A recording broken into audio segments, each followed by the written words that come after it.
тех пор, как ингуши связали свою судьбу с Россией, минуло 2,5 века. Достаточное время, чтобы осмыслить всю мудрость решения наших предков. Вхождение ингушей в состав империи состоялось не вдруг и не в результате войны. Этому предшествовал длительный период постепенного сближения.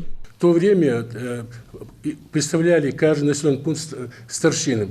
Эти старшины объединились. Наиболее крупные населенные пункты, их было 24. Во главе этих населенных пунктов стоял Ангуш, нынешняя Тарская. Чтобы вы знали, там в то время проживало более 300 ингушских фамилий. Значит, это было сборное место, где проводились судьбоносные для нашего народа мероприятия. На заседании присутствовало очень много гостей, много было выступающих, и никто не поставил сомнения дату. В то время это было 3-4 марта 1770 года.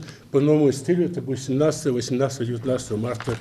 Судьбоносный момент для ингушского народа и исторический для России. В 2020 году исполнится ровно 250 лет со дня, когда ингуши первыми северокавказских народов добровольно соединились с огромной державой. Этот момент детально и поименно описан в этих книгах, которые депутат Народного собрания Руслан Албагачиев принес в дар медицинскому учреждению.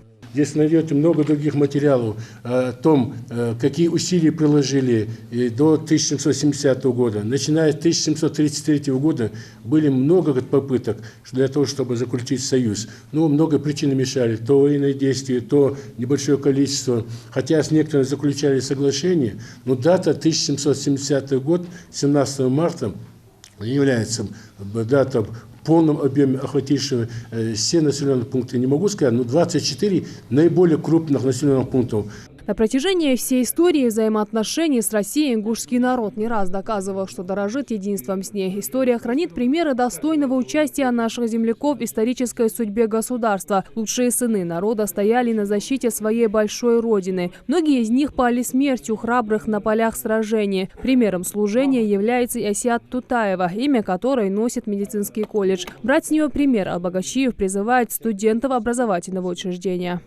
Несмотря на то, что она была докторантом в Санкт-Петербурге, в самое сложное время для Советского Союза она решила пойти на фронт, потому что там она, как врач, была намного нужнее. Сегодня вы обязаны работать и учиться, беря пример с Асият Тутаевой, чье имя носит ваш колледж.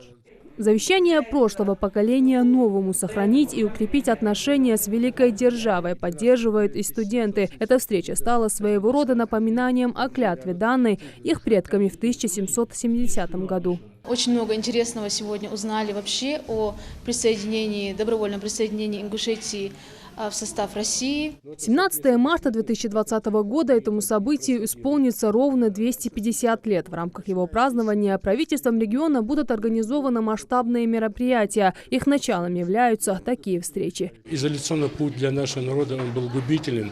Россия нуждалась в союзе с Ингушетией, во всех документах об этом сказано. Ингуши нуждались в союзе. И поэтому, чтобы студенты знали, как все это происходило, какое значение это мероприятие имело.